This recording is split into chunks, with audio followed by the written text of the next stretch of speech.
जब थक जाए तो बता दीजिएगा असुरराज, हम स्वयं उठा लेंगे इस पर्वत को।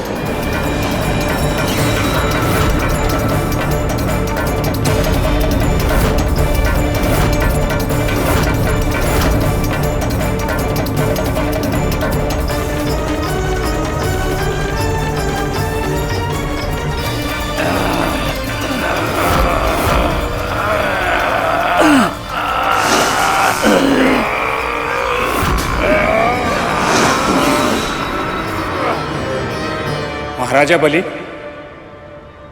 अब देवताओं को प्रयास करने दीजिए।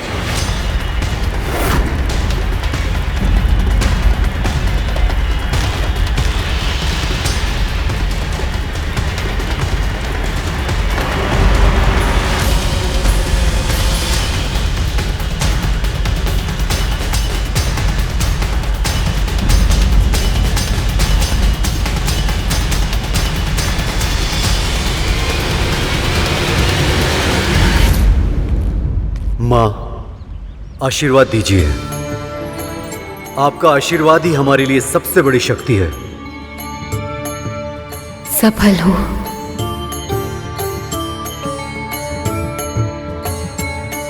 आशीर्वाद दीजिए गुरुदेव। सफल रहो। नारायण नारायण।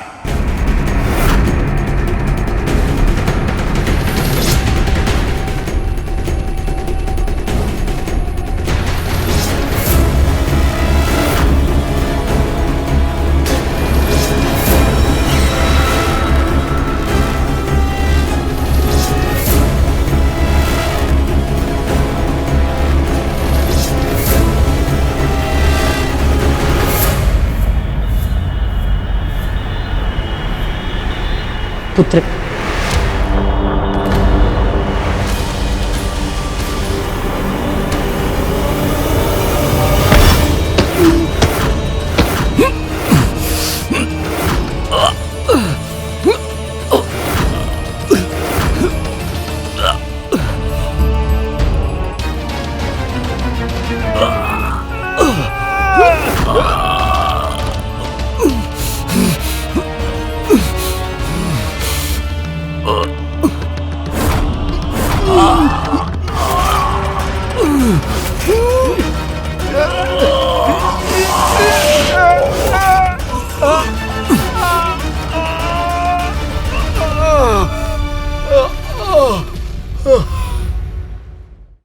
देवताओं, अपने बल का अंतिम कण भी झोंक दो। चलो।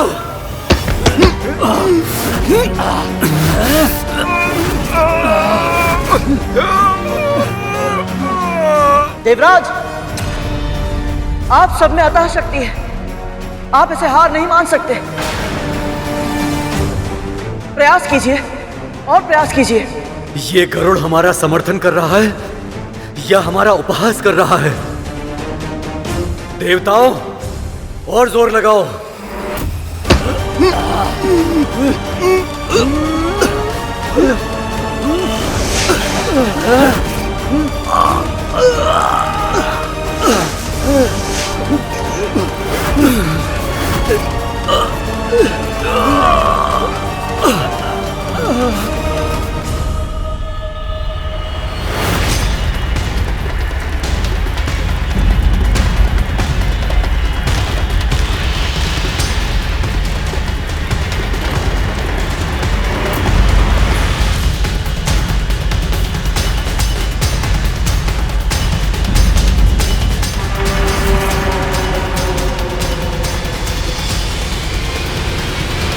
क्या हुआ देवराज इंद्र?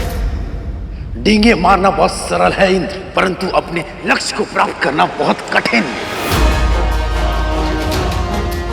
क्या हुआ इंद्रदेव, चुप क्यों हो? जीभ काट बन गई। बजरंग अपनी जीवा। नारायण नारायण। ये समय युद्ध करने का नहीं है। देवराज, असुरराज, आप दोनों को आभास भी है, ना तो आपको अमृत मिलेगा और ना ही मां लक्ष्मी इस संसार में वापस लौट कर आ पाएंगे।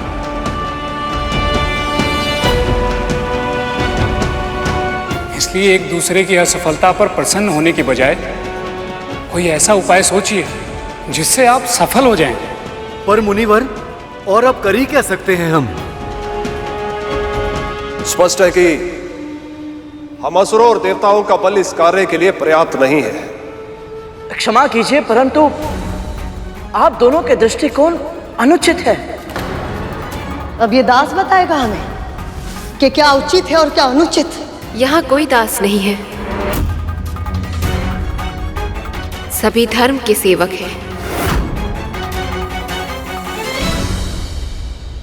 बोलो गरुड़, क्या कहना चाहते हो तुम? प्रभु विष्णु ने देवता और दानवों को एक साथ संधि करने के लिए क्यों कहा था? इसका गुण अर्थ मुझे अब स्पष्ट हो रहा है दीदी माँ। इन दोनों को एक दूसरे की शक्ति बनना है। ये दोनों ही अब तक अलग अलग प्रयास कर रहे थे। यदि ये दोनों एक साथ, एक स्वर में, एक लय में चेष्टा करेंगे तो अवश्य मंदिराचल पर्वत को उठा पाएंगे।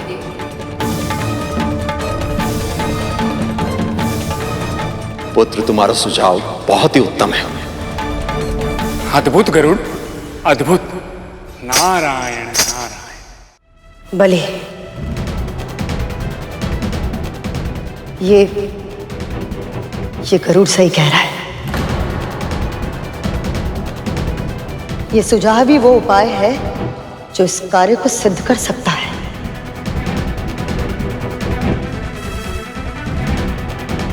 तैयार हैं असुरराज? आप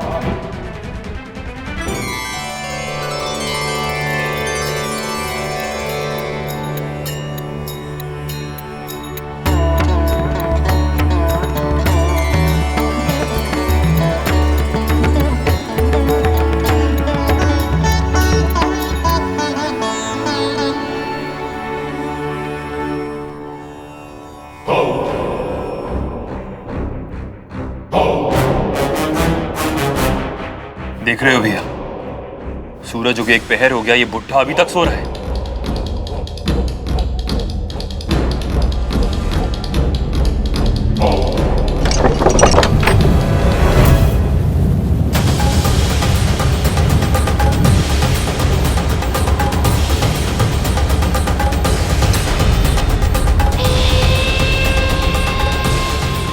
हम तो कुटिया के अंदर जा रहे थे, हम वन में कैसे आ गए?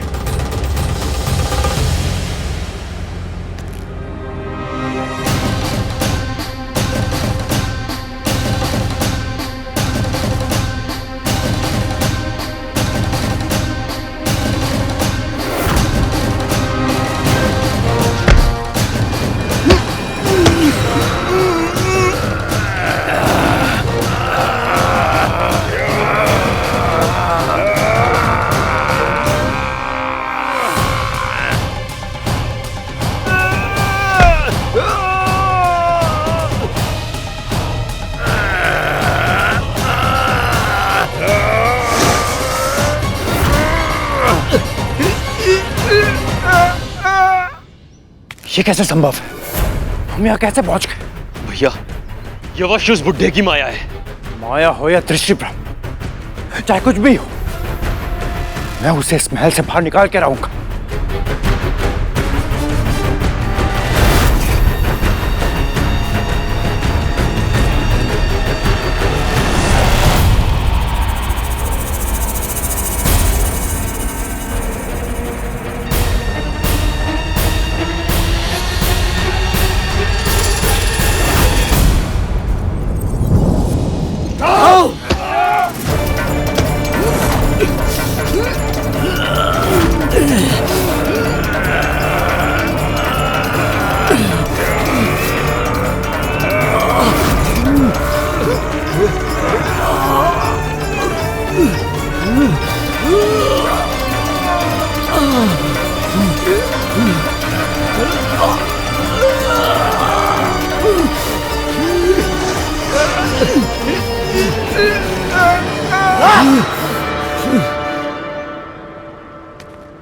हम बहुत प्रयत्न कर चुके महाराज, ये पर्वत हमसे नहीं हिलेगा।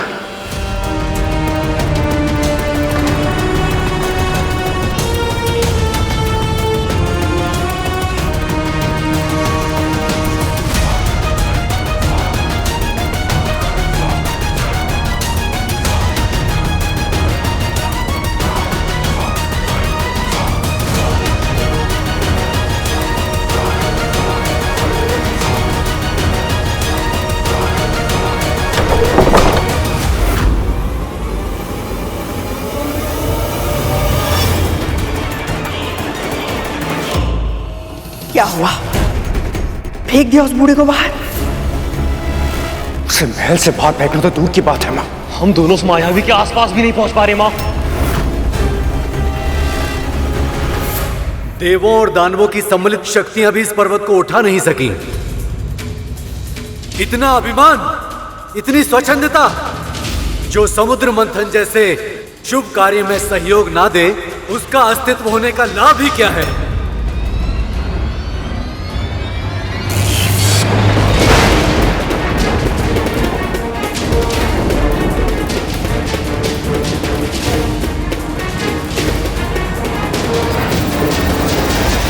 ये आप क्या कर रहे हैं देवराज?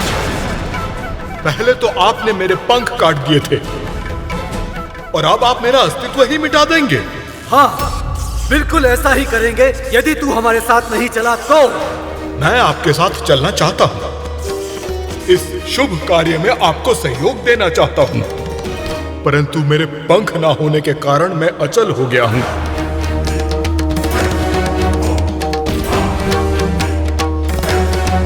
आप यह कार्य स्वयं नहीं कर पा रहे हैं तो इसका दंड आप मुझे देना चाहते हैं? यह तो अनुचित है देवराज। रुक जाइए देवराज।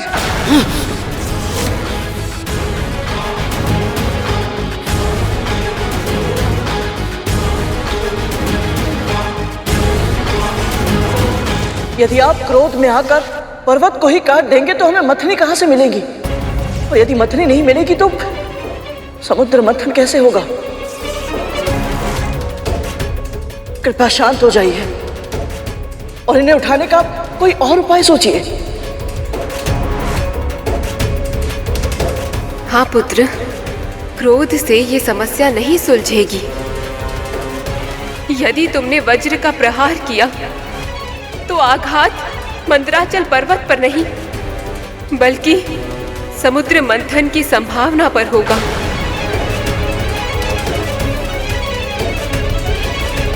इसीलिए धैर्य का परिचय दो पुत्र।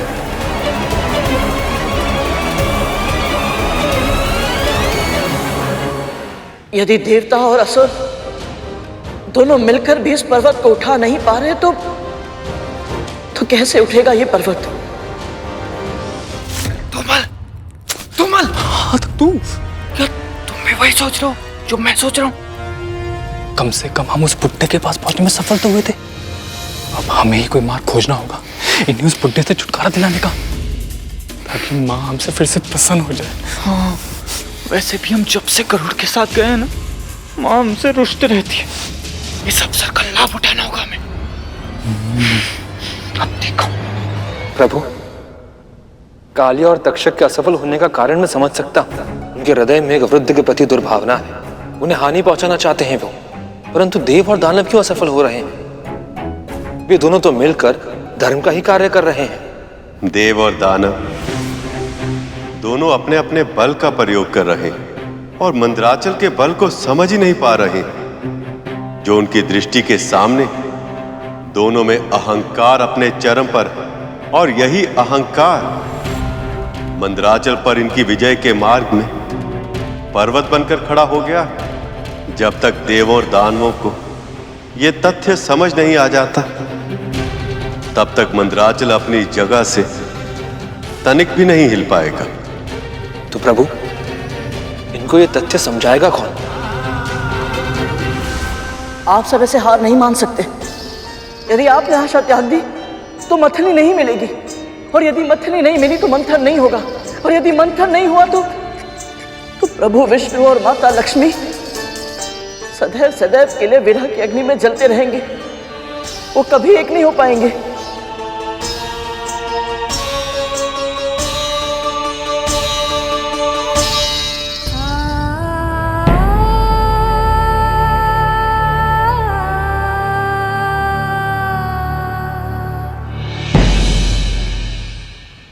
देवराज, मैं आपसे विनती करता हूं, कोई ना कोई उपाय निकालिए जिससे कार्य संभव हो पाए। महाराज बलि, आप में केवल बल ही नहीं बल्कि माया भी शक्ति भी है। कोई मार्ग निकालिए, मैं आपसे विनती करता हूं महाराज बलि।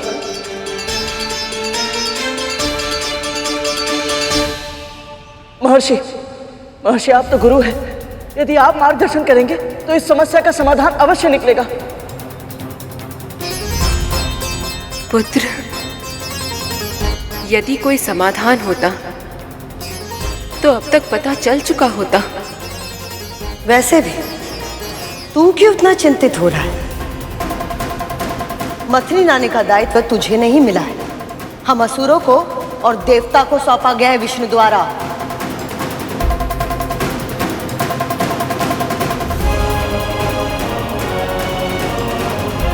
हाँ देवी माँ, आप सही कह रही हैं। ये दायित्व तो मेरे बड़े भाइयों को सौंपा गया था, परंतु इस पूरी प्रक्रिया की एक छोटी सी कड़ी मैं भी तो हूँ। हो सकता है मेरा दायित्व यही है कि मैं अपने बड़े भाइयों को प्रेरणा दूं। मुझसे प्रेरणा देना सरल है पक्षी, स्वयं चेष्टा करके देखोगे तो पता चलेगा। इस पर्वत को हिलाना संभव है या नहीं।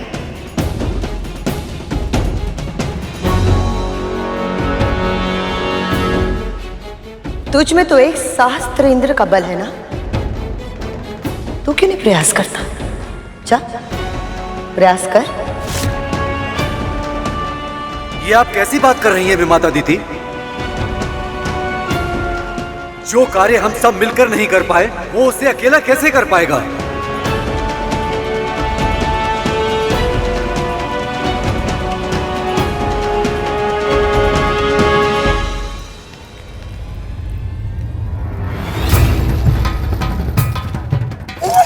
देख रहा है तू? दुस्साहसी है बुड्ढा, पूजा के स्थान पर अपने पांव करके सो रहा है।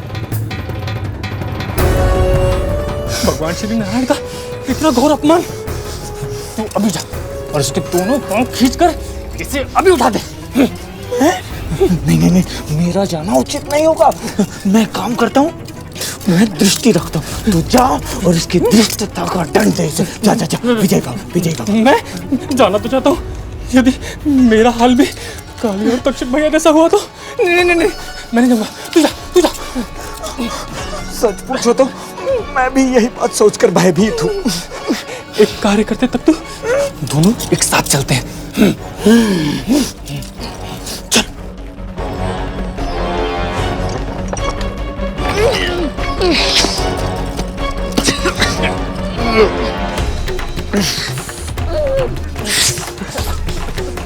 बुढ़े नारायण का अपमान करते तनिक भी संकोच नहीं होता? उनकी दिशा से पांव हटाओ अपने अभी।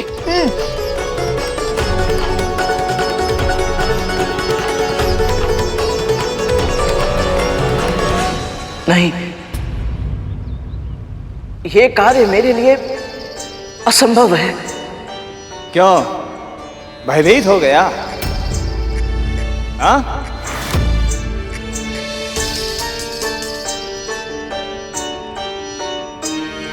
बात भय की नहीं है, परंतु सत्य से मुंह भी तो नहीं मोड़ा जा सकता।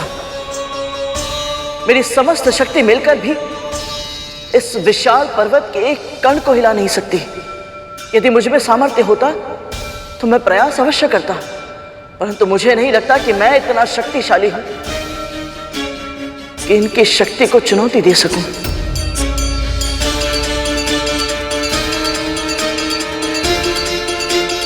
फिर भी यदि सब कह रहे हैं तो एक बार प्रयास तो करो। क्या पता प्रभु ने तुम्हें इसलिए भेजा हो।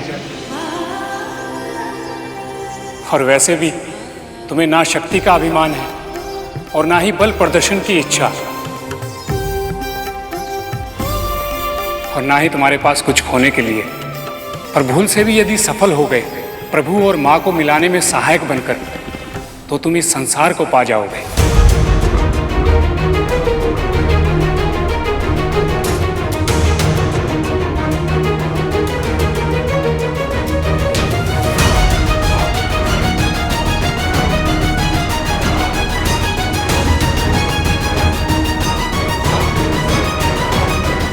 मुझसे नहीं हो पाएगा। तुम्हें समस्या है तो तुम हटा। धूमल, मैं बहुत क्रोधित हो रहा हूँ। जा इसे डांट लगा। मैं नहीं जाऊंगा, तू जा ना। तेरा स्वर तो मुझसे भी भारी है। एक कार्य करते हैं, दोनों एक साथ डांट लगाते हैं। हमें दास समझ रखा है क्या? राजकुमार है हम, और तुम्हें हमारा आदेश मानना ही पड़ेगा। ध्यान से देखो राजकुमारों, मैं दुर्बल हूँ, अशक्त हूँ, पैर हटाने में असमर्थ हूँ। यदि तुम्हें लग रहा है कि मेरे कारण तुम्हारे घर में नारायण का अपमान हो रहा है, तो तुम ही मेरे पैर उस दिशा में कर दो जहां नारायण नहीं है। अरे आप मत सो। अरे उठो। लगता है अब हमें श्रम करना ही पड़ेगा।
हम जिस ओर भी इस बाबा के पैर रख रहे हैं, वहां ये मूर्तियां कहां से आ जा रही हैं?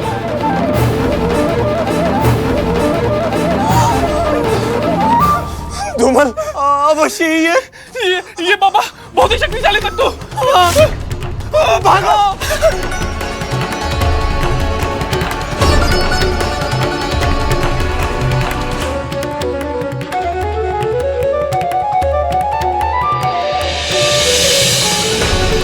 अब पहुंचेगा उस तक मेरा संदेश। इतने शक्तिशाली होने का लाभ ही क्या, जब तुम दोनों उस बूढ़े तक को बाहर नहीं निकाल पा रहे। क्या हुआ? मां, वो बूढ़ा, वो महामायावी है। जानती हूं मैं। एक ही बात बार बार क्यों बता रहे हो मुझे? जाओ यहां से। महामायावी नहीं, महान है मां। कहा ना, जाओ।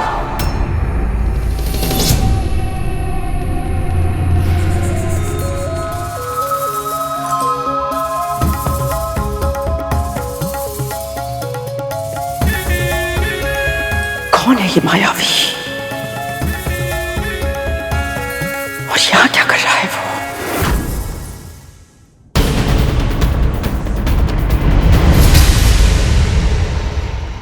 प्रभु, ये मायावी नहीं, अवश्य ही कोई दिव्य आत्मा है। इन्हें देखकर न जाने क्यों मुझे ऐसा लग रहा है जैसे ये किसी विशेष उद्देश्य से यहां आए। परंतु क्या हो सकता है इनका ये विशेष उद्देश्य? ऐसी पुण्य आत्माओं के मन में क्या है, इसका अनुमान लगाना कठिन है शेष। पर एक बात तो तय है, मंथन से जितनी हलचल क्षीर सागर में उत्पन्न होगी, उतनी ही उथल पुथल इस महल में भी होगी। मंथन तो तभी होगा जब मथनी मिलेगी, परंतु ये कैसे संभव होगा प्रभु? गरुड़ चाहे कितना भी प्रयास कर ले, अकेला पूरा पर्वत कैसे उठा पाएगा वो? यही जानने के लिए मैं भी उत्सुक हूं शेष। अब क्या करेगा गरुड़?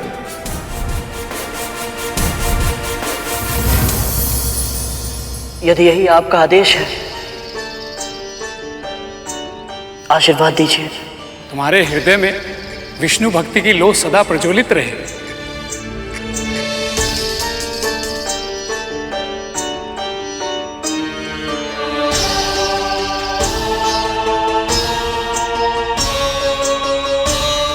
अदिति मां, दीति मां, आशीर्वाद दीजिए। जो भी कार्य करने की मन में ठान लो, उसमें सदैव सफल हो पुत्र। सफल हो। देवराज इंद्र, असुरराज बलि, आप दोनों मेरे बड़े भाई हैं। इस कार्य को सफल बनाने में आप दोनों का आशीर्वाद अनिवार्य है।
पर्वत के चारों ओर चक्कर लगाने से क्या होगा?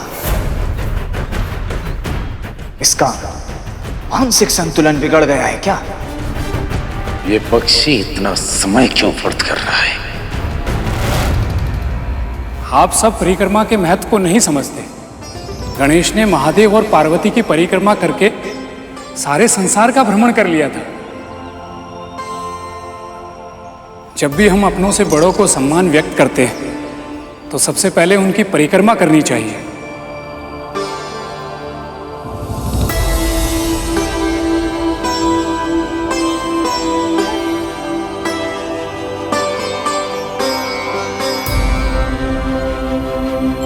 हे पर्वत श्रेष्ठ, मेरा प्रणाम स्वीकार करें। इस संसार की अनेक सभ्यताओं को अपने पालने में झुलाने वाली नदियों के स्वामी हैं आप पर उगने वाले वृक्ष, फल, फूल, वनस्पतियां आदि जीव जंतुओं का भरण पोषण करती है। मुझ अकिंचन में इतना सामर्थ्य नहीं कि मैं आपकी महानता का वर्णन कर पाऊं। आप पिता स्वरूप हैं और मैं एक साधारण सा पक्षी। परंतु आज धर्म के कार्य के लिए मैं आपको उठाने का प्रयास करूंगा।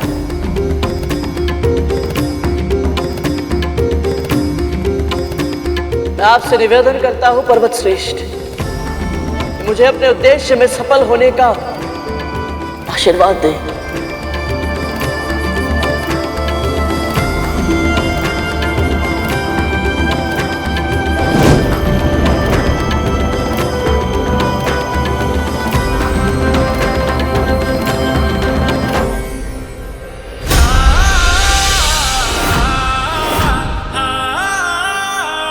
ये कैसी मायावी शक्ति है गरुड़ के पास?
कहा था ना मैंने, असंभव है।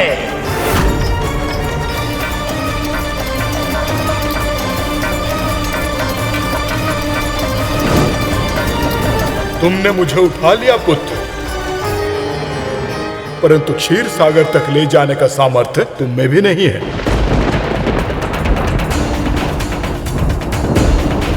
मैं ये कहने के लिए विवश हूं कि अब तुम्हें किसी और को मथनी चुनना होगा, या फिर प्रभु विष्णु के लक्ष्य की प्राप्ति के लिए तुम्हें समुद्र मंथन के अतिरिक्त कोई और उपाय ढूंढना होगा। ऐसा मत कहिए पर्वतश्रेष्ठ। प्रभु विष्णु ने कहा था केवल यही एकमात्र उपाय है और कोई समाधान नहीं, कोई उपाय नहीं है। पहले से ही प्रभु विष्णु और माता लक्ष्मी वियोग का असीम दुख सह रहे, एक दूसरे से दूर है वो। मैं अपने परम पिता और माता को निराश नहीं कर सकता।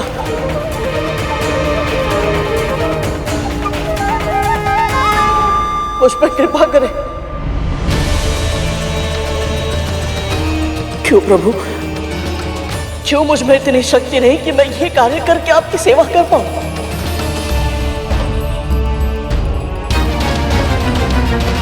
माँ, आप ही कोई मार्ग सुझाइए।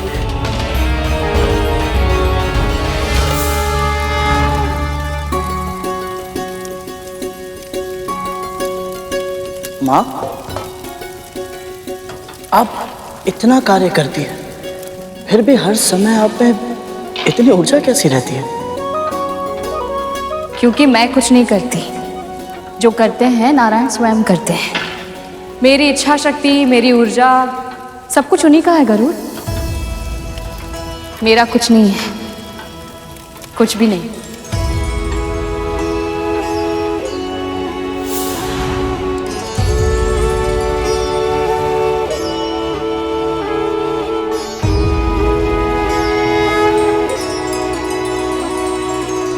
आपने सही कहा था पर्वत श्रेष्ठ कि मुझ में इतना सामर्थ्य नहीं कि मैं आपको उठाकर क्षीर सागर तक ले जा पाऊं, परंतु मुझ में जो नारायण समाये हुए हैं उनमें है।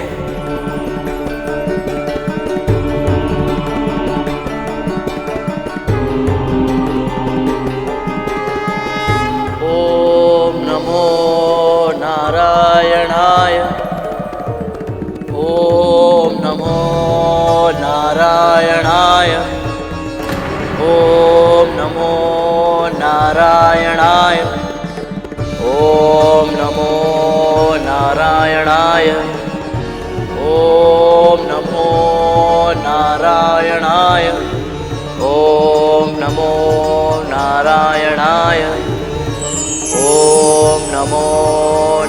नारायणाय।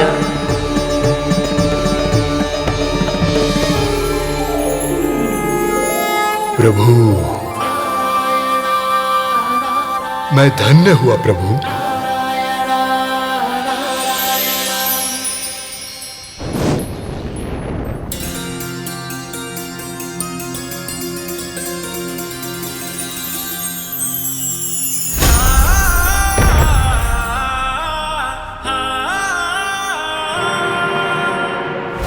ओम नमो नारायणाय। ओम नमो नारायणाय। ओम नमो नारायणाय। ओम नमो नारायणाय। ओम नमो नारायणाय। ओम नमो नारायणाय।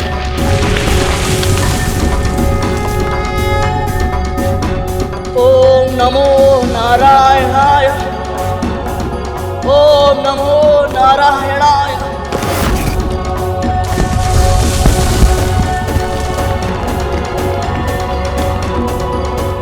ओम नमो नारायणाय।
अद्भुत गरुड़, अद्भुत।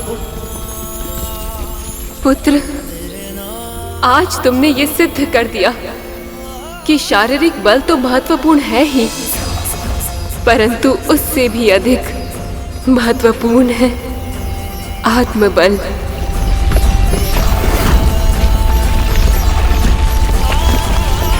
तुमने आज वो कर दिखाया है गरुड़, जिसकी आशा किसी ने नहीं की थी। सत्य है गरुड़, भगवान विष्णु भी तुम्हारे इस कार्य को देखकर अत्यंत प्रसन्न होंगे।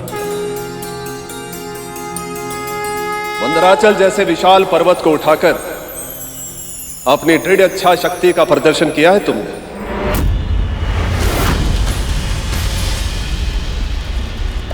और अभी इसे क्षीर सागर तक ले जाना शेष है गरुड़।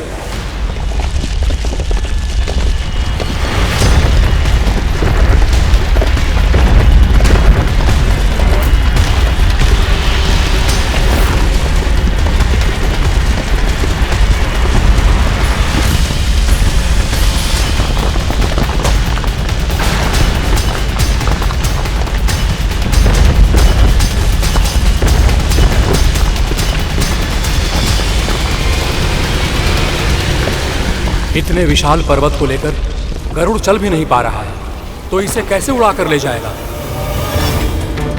हे प्रभु, हे परमपिता, आपके आशीर्वाद से भक्ति की परीक्षा तो मैंने पार कर ली, पर यह शक्ति की परीक्षा मुझसे पार नहीं हो पाएगी प्रभु। बिना आपके सहयोग के इस पर्वत को उठाकर उड़ाना तो दूर, मैं 2 पग चल भी नहीं पाऊंगा। मेरी सहायता कीजिए नारायण, मेरी सहायता कीजिए। प्रभु, गरुड़ की प्रार्थना स्वीकार कर लीजिए। कितना बड़ा है वो पर्वत, आपके सहायता के बिना अकेले वो इतने बड़े उत्तरदायित्व को नहीं निभा पाएगा।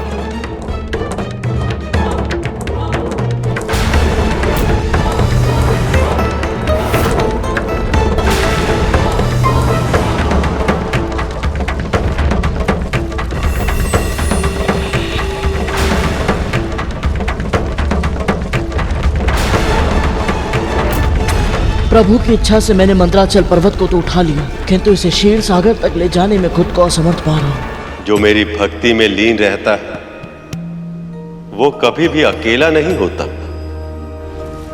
ओम नमो नारायणाय।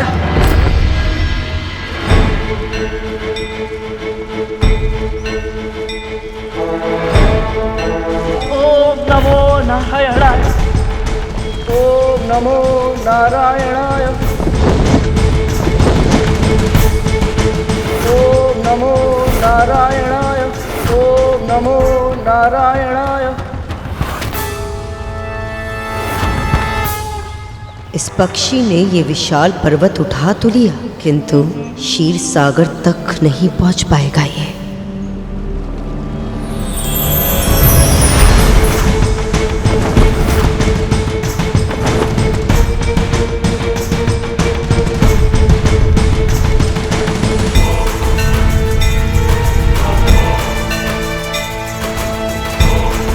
ये असंभव है। नारायण नारायण, असंभव को संभव कर दिखाया गरुड़ तुमने। तुम धन्य हो गरुड़, तुम धन्य हो। तुम धन्य हो गरुड़, धन्य हो।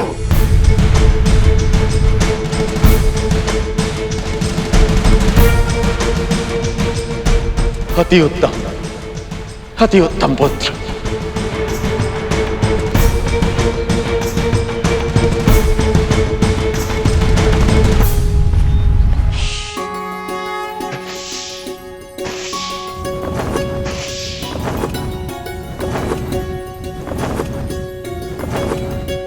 गरुड़,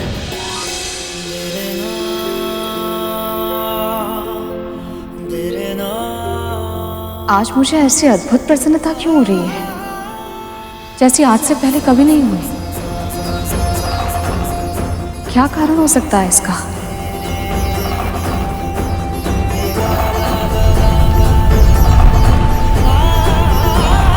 जिस मंदराचल पर्वत को उठाने की कल्पना तक नहीं की जा सकती थी, उस पर्वत को उड़ाकर ले गया ये। लगता है कि बाल खिले ऋषियों का आशीर्वाद फल गया है इसे। सच में एक सहस्त्र की शक्ति है इसमें।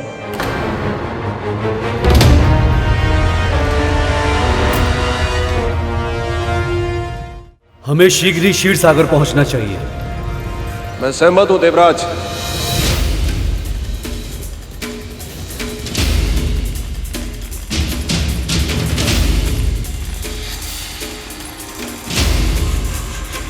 आज सब उस गरुड़ के गीत गा रहे हैं, यहां तक कि इंद्र और असुर सम्राट बलि भी उसकी प्रशंसा करने पर विवश हो गए। कहते हैं सुख बांटने से बढ़ता है और दुख बांटने से कम होता है। आज सबकी दृष्टि में गरुड़ की प्रशंसा देखकर जो दुख हमें हो रहा है, वही दुख क्यों ना हम उसके स्वामिनी के साथ भी बांटे तो कैसा रहेगा? वाह, क्या सुझाव दिया है मां। हो सकता है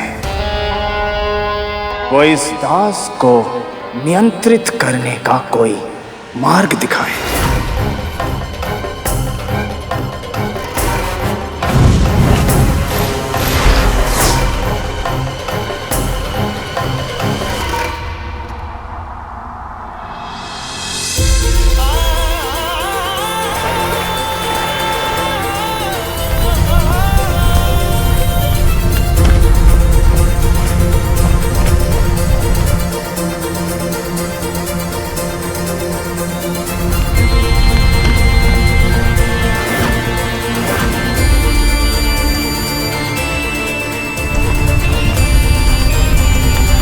तुम धन्य हो गरुड़, तुम धन्य हो। तुम धन्य हो गरुड़, तुम धन्य हो।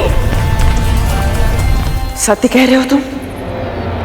सभी देवदानव, यहाँ तक कि गुरु बृहस्पति और मुनिवर नारद भी उस गरुड़ की प्रशंसा कर रहे थे, उसका गुणगान कर रहे थे।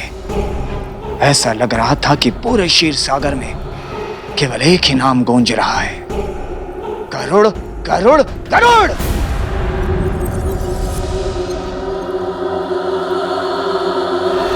मेरे छोटे से पुत्र ने इतना विशाल मंदराचल पर्वत उठा लिया, वो भी अकेले।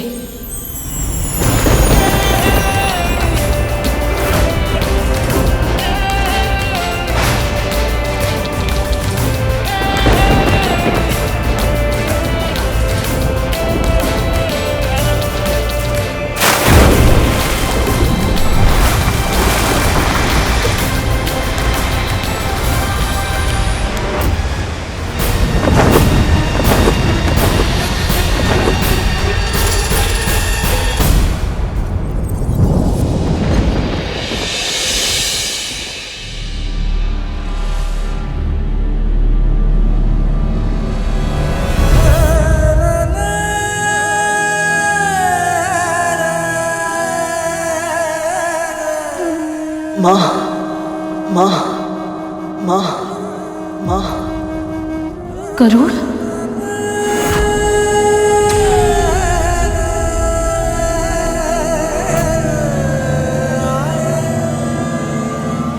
तो तू यहाँ छुप छुप कर हमारी गुप्तचरी कर रही है।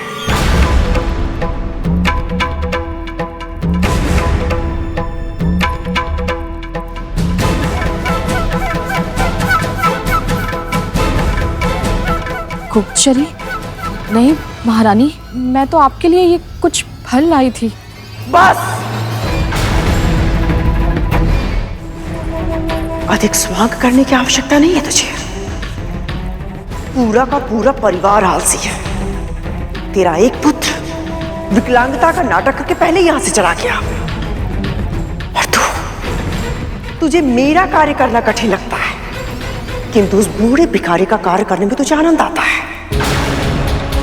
और तेरा दूसरा पुत्र जो तुझसे भी अधिक कुटिल है, वो मेरे पुत्रों को अपनी पीठ पर बिठाल कर लेकर गया। एक के बाद एक मेरे पुत्र गिरते रहे, उसे पता ही नहीं चला। और आज इतना बड़ा, इतना भयंकर पर्वत उठाकर वो आनंद से उड़ गया। वाह!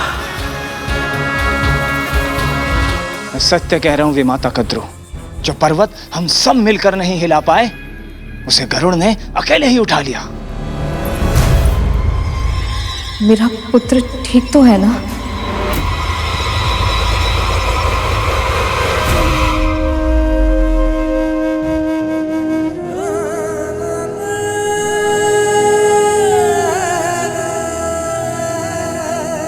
पुत्र, क्या हुआ? तुम ठीक तो हो? पुत्र, आज तुमने बहुत ही बड़ा और महत्वपूर्ण कार्य किया है कि अब तुम्हारी महिमा युगों युगों तक गाई जाएगी।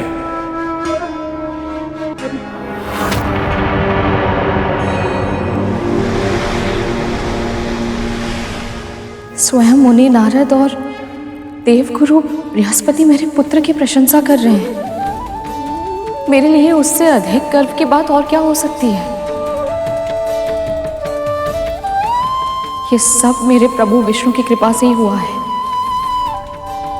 मैं अभी उन्हें प्रसाद चढ़ाकर आती हूँ। रुक जाओ कालिया, मनाने दो उसे आनंद। माँ को लगा था कि आप गरुड़ को रोकने का उपाय सुझाएंगे, पर आप तो उसकी माँ के साथ उसकी सफलता का उत्सव मना रही हैं। मुझे तो लगा था कि दीदी का पुत्र दीदी की तरह बुद्धिमान होगा, किंतु तुम तो बिल्कुल मंदबुद्धि निकले। गरुड़ को रोकने का उपाय स्वयं उसकी माँ मुझे अभी भी पता कर गई है। मैं समझा नहीं विमाता। यदि ये सूचना पाकर विंता जैसी विनीत स्त्री भी गर्व से फूले नहीं समा रही है, तो सोचो गरुड़ में भी अहंकार आना स्वाभाविक है। और यदि उस गरुड़ में अहंकार आ गया तो उसका भी वैसे ही पतन हो जाएगा जैसे इंद्र और अन्य देवताओं का हुआ।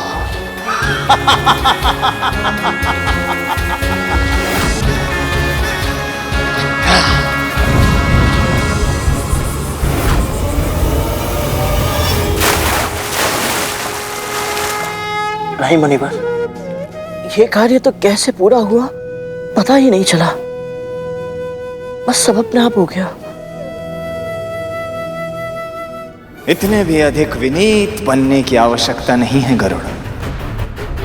जो पर्वत हम सब देव और दानव एक साथ मिलकर भी नहीं उठा पाए, उसे तुमने अकेले उठा लिया। तुमने आज तुमने अपने शत्रुओं को अपनी योग्यता से जीत लिया है। इसको किस उद्देश्य से भेजा था और ये कर क्या रहा है? यदि तुम आज ये असंभव कार्य नहीं कर पाते, मंद्राचल पर्वत को उठाकर यहां तक नहीं ला पाते, तो समुद्र मंथन प्रारंभ ही नहीं हो पाता।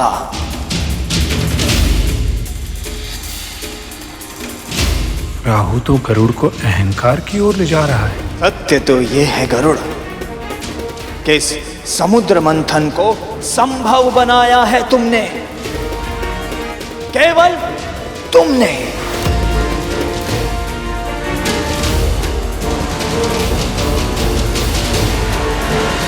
तुम्हारी जितनी भी प्रशंसा की जाए उतनी कम है।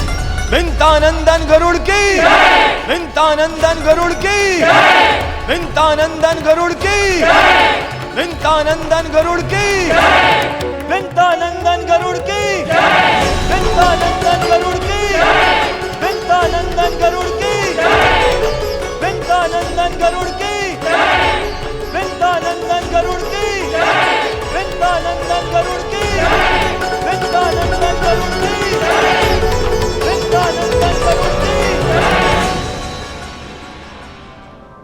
ये क्या? क्या हुआ प्रभु?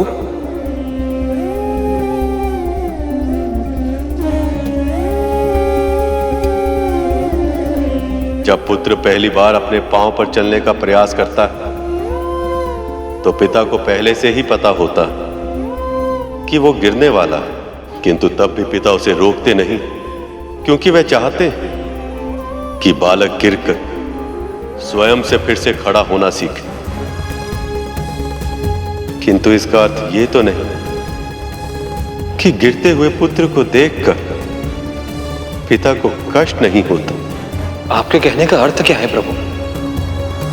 गरुड़ की मुस्कुराहट देखो शेष। विंतानंदन गरुड़ की जय। जब तक इसके मन में भक्ति थी, ये भावना थी कि जो कुछ भी हो रहा वो पर ब्रह्म के कारण हो रहा, तब तक इसकी आंखों में विनम्रता थी, मुस्कुराहट में मधुरता थी। पर अब देखो, अब इसके मन में अहंकार आ गया। अहंकार वो गहरा कुआं है शेष, जिससे व्यक्ति यदि शीघ्र ना निकले तो उसका पतन निश्चित है।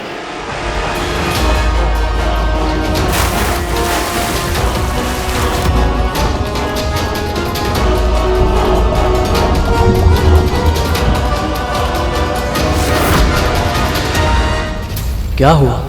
ये सब ऐसे शांत क्यों हो गए?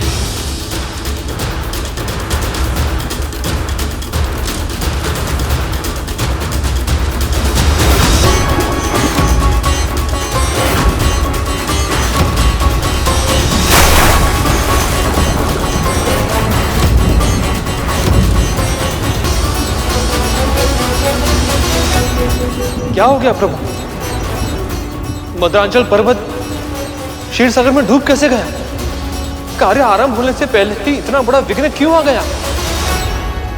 विघ्न तो आना ही था शेष, क्योंकि अहंकार में डूबे देव और दानवों से एक बहुत बड़ी भूल हो गई। नारद भी मेरी व्यथा के कारण चिंतित थे, उन्हें भी ध्यान नहीं रहा और अनर्थ हो गया। कैसा अनर्थ प्रभु? ऐसी कौन सी भूल हो गई जिसका किसी को भी ध्यान नहीं रहा? बताइए मुनिवर, हमसे ऐसी कौन सी भूल हो गई? उस भूल को सुधारने के लिए जो आवश्यक होगा मैं करूंगा। किसी भी अनुष्ठान को करने से पहले प्रभु श्री गणेश का ध्यान अवश्य करना चाहिए करूं। उनकी प्रार्थना किए बिना यदि कोई भी कार्य प्रारंभ किया जाए तो विघ्न आना तो निश्चित है।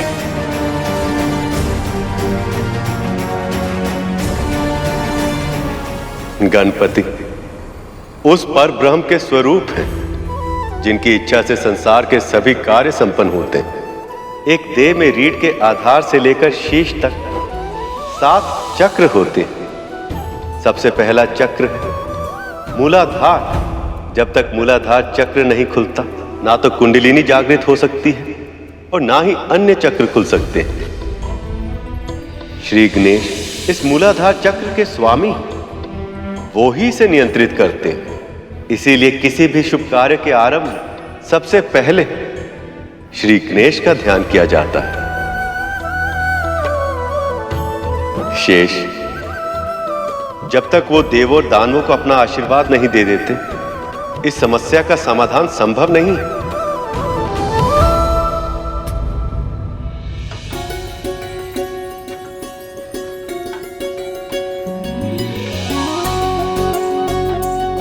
कितनी सौभाग्यवान है ना अदिति दीदी और दीदी दीदी, जो मेरे पुत्र को यह अविश्वसनीय कार्य करते हुए देख पाई। यदि किसी तरह मैं भी इस अद्भुत घटना की साक्षी बन पाती तो।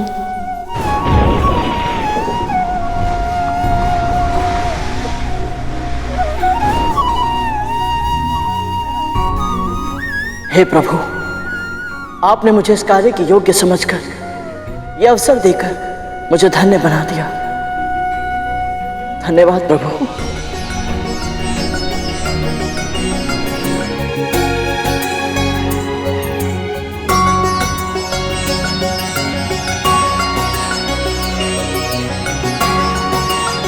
आशीर्वाद दीजिए मां।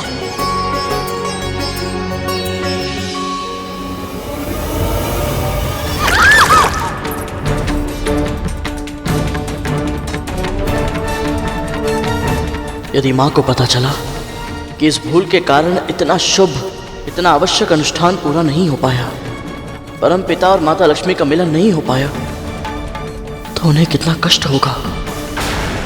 वायु, अग्नि, तुम दोनों का साहस भी कैसे हुआ सेनापति वज्रांग से तर्क वितर्क करने का? क्यों?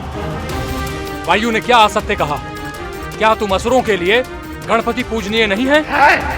परंतु उन्हें निमंत्रित करने का, उनका पूजा करने का प्रमुख दायित्व तो तुम देवताओं का था, हमारा नहीं, जिसे तुमने नहीं निभाया। शांत हो जाओ।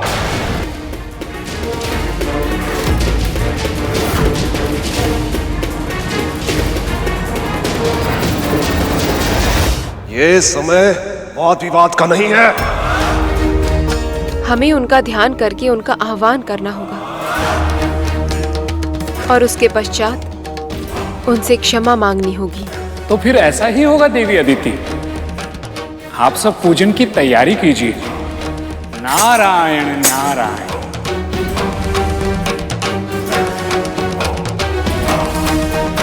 इस पूजा को सफल होना ही होगा। किसी भी मूल्य पर प्रभु गणेश को मनाना ही होगा हमें।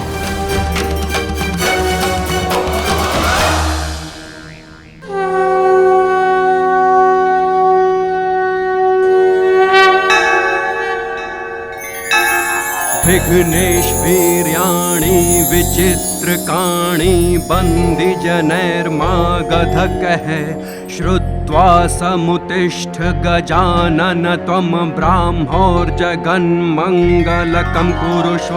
एवं मया प्रार्थित विघ्नराजश्चित्तेन चोत्थाय बहिर्गणेश तं निर्गतं वीक्ष्य नमन्ति देवाः संवादयो योगी मुखास्तथाहम्।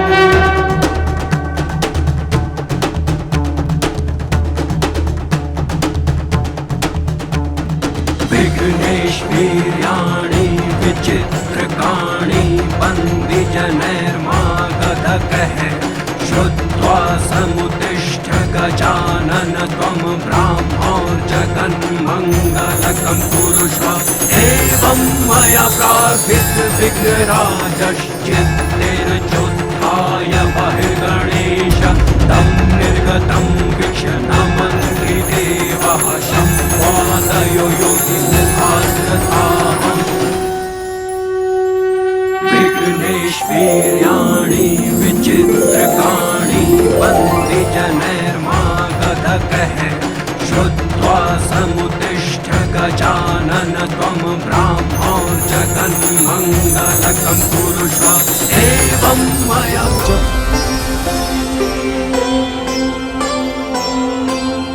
प्रभु गणेश प्रकट तो हो गए, परंतु क्या वो अब देवों और असुरों की प्रार्थना स्वीकार करेंगे? श्री गणेश की लीला केवल श्री गणेश ही जानते हैं। आप सब प्रथम पूज्य को भूल गए? जब संकट सामने उपस्थित हो गया तब स्मरण हुआ मेरा। उससे पहले तो आप सभी मुझे भूले हुए थे। संसार के इतने बड़े अनुष्ठान समुद्र मंथन से पहले आप में से किसी ने ये नहीं सोचा कि शुभ कार्य करने से पहले क्या विधि होती है।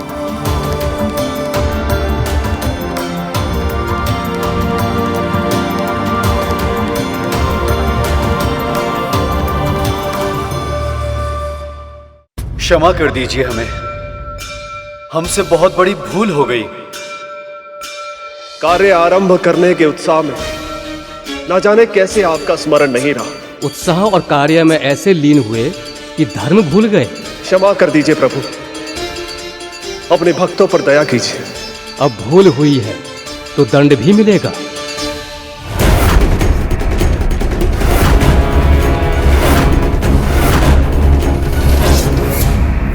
प्रभु, हम पूर्ण विधि विधान से आपकी पूजा करेंगे। देवराज, असुरराज, मेरा मन तो भाव का भूखा है। ये प्रसन्न हो पाता है या नहीं, ये अब आप सबकी पूजा पर ही निर्भर करेगा।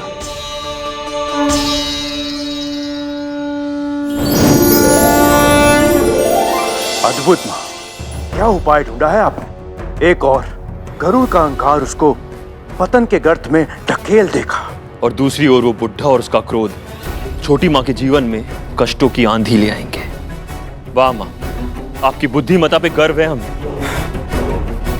कभी कभी मुझे तुम दोनों की मूर्खता पर तरस आता है। आप ऐसा क्यों बोल रही हैं माँ? क्षीर सागर के मंथन जैसा अवसर कभी कभी आता है जीवन में। राहु ने मुझे पूरा विवरण तो नहीं बताया, किंतु यदि दानव स्वर्ग का राजपाट होते हुए भी देवताओं के साथ संधि करने के लिए तत्पर है, तो इसका केवल एक ही अर्थ है। निश्चित रूप से मंथन के समय समुद्र से कुछ ऐसा निकलने वाला है जो बहुत महत्वपूर्ण है। उसे पाने के लिए सब होंगे वहां पे, देव भी होंगे, दानव भी होंगे, यहां तक कि ये दास्य पुत्र गरुड़ भी होगा। पर माँ, शेषनाग भैया तो वही होंगे ना? नारायण के अतिरिक्त उसे कुछ नहीं चाहिए। और अब तो उसकी मित्रता भी हो गई उस गरुड़ के साथ। तुम दोनों का साथ देने के लिए वो गरुड़ का अहित कभी नहीं करेगा। इसलिए आप उस गरुड़ को रोकने के लिए और मेरे पुत्रों को अधिकार दिलाने के लिए मुझे ही कोई ना कोई उपाय सोचना होगा।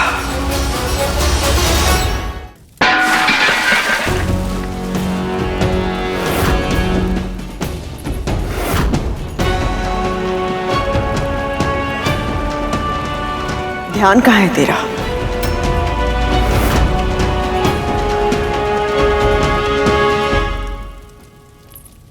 मैं तो भूल ही गई थी कि तेरा पूरा ध्यान अपने पुत्र और उस बूढ़े पर होगा। ये तो होना ही था। अब स्वच्छ कर इसे। ऐसे देख क्या रही है? तेरी भूल को सुधारने के लिए मुझे किसी और दासी को बुलाना होगा क्या? तूने ये सब कुछ फैलाया है तो स्वच्छ भी तुझे ही करना होगा। जी।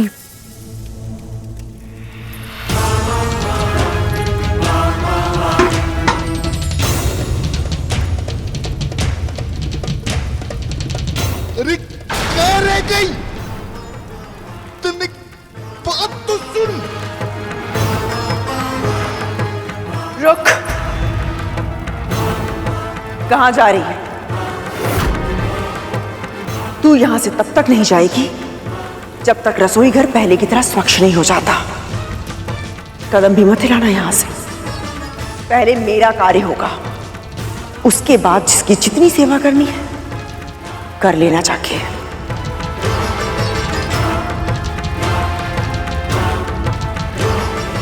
जी महारानी।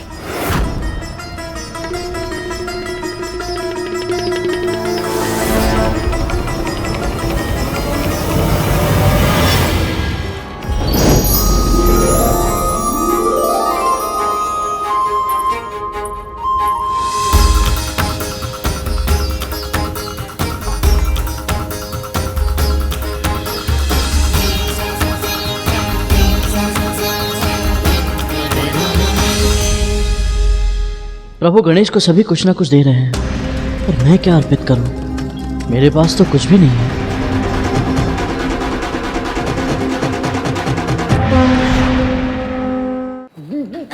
मर गई।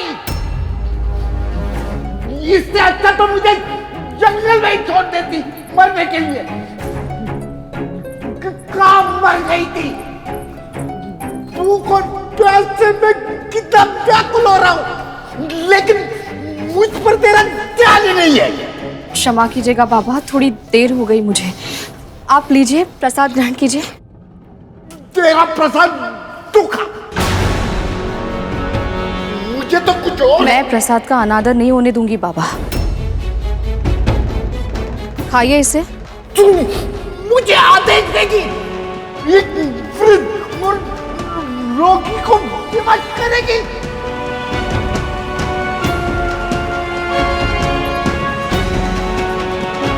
मैं आपका आदर करती हूँ बाबा, पर यह प्रसाद मेरे प्रभु, मेरे आराध्या विष्णु का है, और वो मेरे लिए सबसे बड़े, सबसे महान है।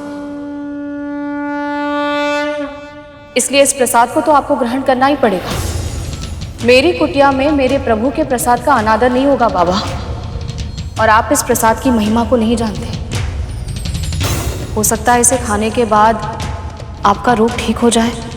न मुझे तेरे प्रभु पे विश्वास है, न उसके प्रसाद पे। आपको विश्वास करने की आवश्यकता नहीं है बाबा, मेरा विश्वास ही हम दोनों के लिए पर्याप्त है। एक बार इसे खाइए तो सही, शीघ्र ही आपके कष्ट। देख, मेरे हाथों को देख, मेरे गांव में से पल टपक रहा है। मुझे प्रसाद की नहीं, औषधि की आवश्यकता है। कौन सी औषधि बाबा? मुझे बताइए, मैं ले आती हूँ। तो जा, कटपर्णी के फूल और पत्ते लेकर आ, उन्हें पीसकर लेप बनाना होगा। जा। जी। और जल्दी आना, वही मत मर जाना। जा।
क्या हुआ प्रभु? हमारी पूजा में कोई कमी रह गई क्या? मेरी सबसे प्रिय वस्तु तो आप सबने अर्पित ही नहीं की। उसके बिना पूजा संपन्न नहीं होगी और मैं आशीर्वाद नहीं दे पाऊंगा।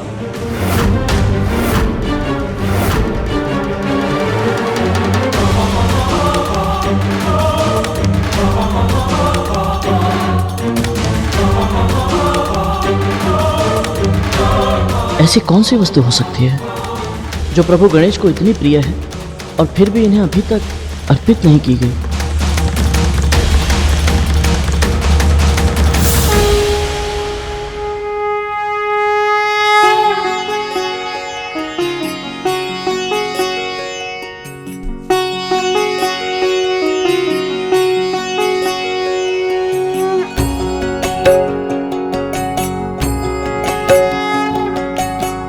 माँ, प्रसाद में इतने अच्छे लड्डू है तो फिर ये घास क्यों?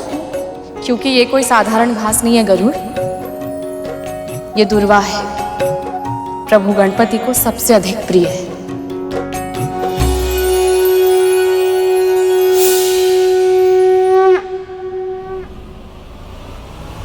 मैं समझ गया कि ऐसी कौन सी वस्तु है जो अब तक हमने प्रभु गणेश को अर्पित नहीं की।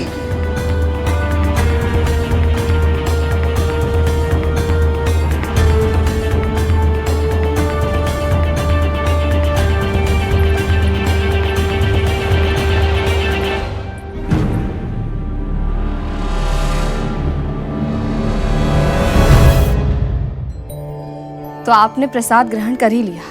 प्रसाद होगा तेरे लिए, मेरे लिए तो खीर है।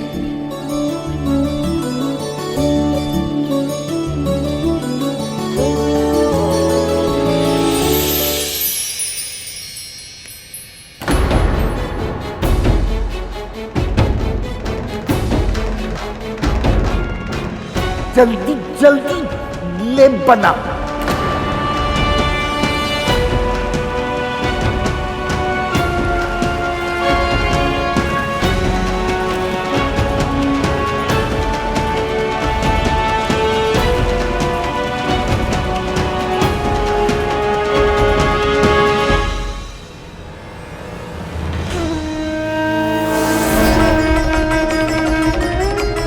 आप जैसा समझ रहे हो वैसे नहीं है ये बाबा।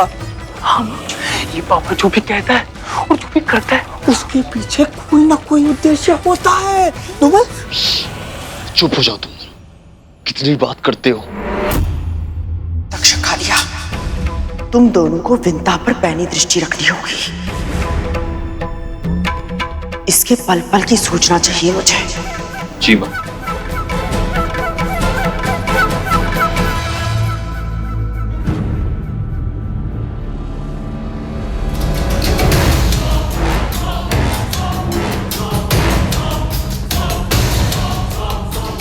लगता है अहंकार ने अपना कार्य करना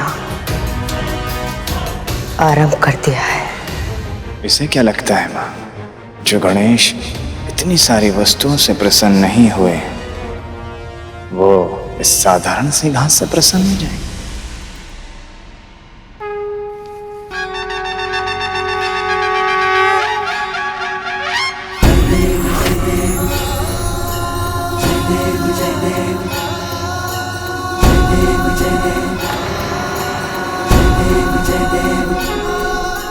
प्रभु गणपति जी की लीला अपरंपार है। तरह तरह की वस्तुएं उन्हें प्रसाद में चढ़ाई गई, पर वे उनसे प्रसन्न नहीं हुए और साधारण दुर्वा से प्रसन्न हो गए। भगवान सदैव साधारण वस्तु से ही प्रसन्न होते हैं शेष, क्योंकि उनके लिए वस्तु से अधिक मूल्य उसे अर्पित करने वालों की भावनाओं का होता। ऋषि मुनियों ने यह ज्ञान सामान्य जनमानस के हित के लिए दिया, ताकि किसी को यह भ्रम ना हो कि भगवान को प्रसन्न करने के लिए अधिक धन धान्य की आवश्यकता होती है। मैं कंदली के एक फल से भाव विभोर हो जाता हूं, लक्ष्मी पुष्प पाके खिल उठती, महादेव शिव बेल पत्र से आनंद पा जाते हैं, देवी पार्वती केवल सिंदूर से प्रसन्न हो जाती हैं। उसी प्रकार गणपति के हृदय में स्थान पाने के लिए केवल दुर्वा घास ही पर्याप्त है। अद्भुत प्रभु, भगवान की भक्ति पर केवल धनवानों का ही पहरा ना हो, निर्धन भी बिना किसी भेदभाव के अपने आराध्य से आशीर्वाद पा सके, इसका कितना सुंदर प्रबंध किया है ऋषि मुनियों ने। इनके ज्ञान को और भगवान की साध्यता को कोटि कोटि प्रणाम। पूजा संपन्न हुई। मेरा मन प्रसन्न हुआ।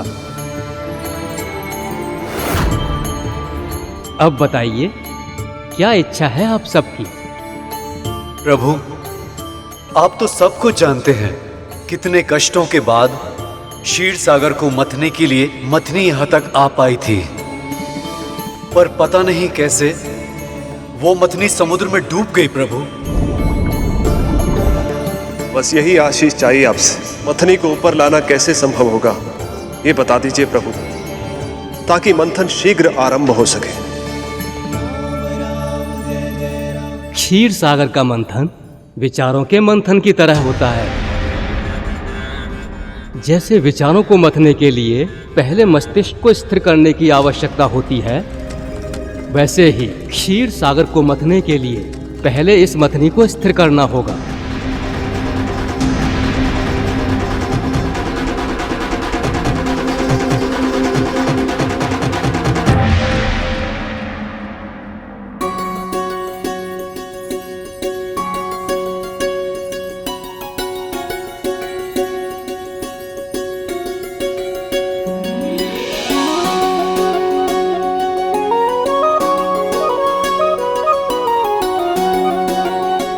मेरी पीड़ा?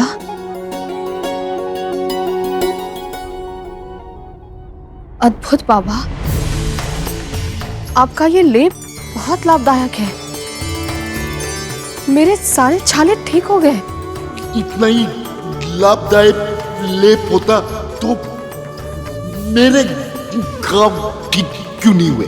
क्योंकि मुझे परमपिता विष्णु पर पूरा विश्वास है और आपको नहीं। हमारा विश्वास, हमारी भक्ति ही प्रभु को हमारा हित करने के लिए प्रेरित करती है बाबा। इसलिए मेरे सारे कष्ट दूर हो गए और आपके नहीं हो पाए। पर कोई बात नहीं, मैं आपके लिए प्रार्थना करूंगी ना।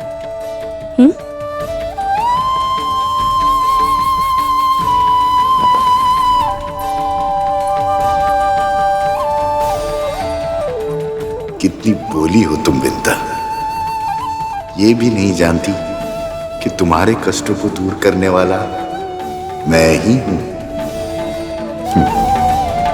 ये तो गुरु दत्तात्रेय है ना प्रभु? तो तुमने भी पहचान ही लिया शेष।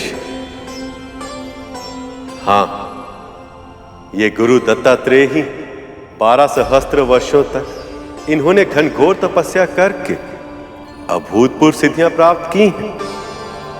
तब तो इनके दर्शन करके मैं धन्य हो गया। परंतु ये विंता मां के यहां क्यों आए हैं? और बात बात पर इन्हें ऐसे प्रताड़ित क्यों कर रहे हैं? जिसे तुम प्रताड़ना कह रहे हो शेष, ये जीवन की चुनौतियां हैं। सिद्ध गुरु समय समय पर साधारण जनों को ये चुनौतियां देते हैं ताकि उनकी भक्ति की परीक्षा हो सके और कष्टों की अग्नि सहकर उनकी भक्ति और भी दृढ़ हो सके। मुझे पूर्ण विश्वास है शेष, यदि देवी विंता इस परीक्षा में सफल हुई तो गुरु दत्तात्रेय के आशीर्वाद से न केवल उनके जीवन के कष्ट समाप्त होंगे, बल्कि उनके दोनों पुत्रों अरुण और गरुड़ के जीवन में भी सुख की वर्षा होगी। प्रभु, आपकी कृपा से विंता मां को इनका आशीर्वाद प्राप्त होना आरंभ हो गया है। फिर कैसे प्रभु? तुम मथनी तो ले आए गरुड़, पर यह भूल गए कि इस मथनी के नीचे भी कुछ होना चाहिए जो स्थिर हो, ठोस हो, जो इसका भार भी सह ले और इससे घूमने में सहायता भी कर पाए। प्रभु, ऐसी वस्तु कहाँ मिलेगी जो इसे स्थिर रखते हुए भी घूमने में सहायता कर पाए? आप मुझे बताइए, मैं इसे क्षण जाऊंगा और उस वस्तु को यहाँ ले आऊंगा। जब मैं पूरा मंदराचल पर्वत ला सकता हूँ तो मैं मथनी के लिए डोर भी लाऊंगा।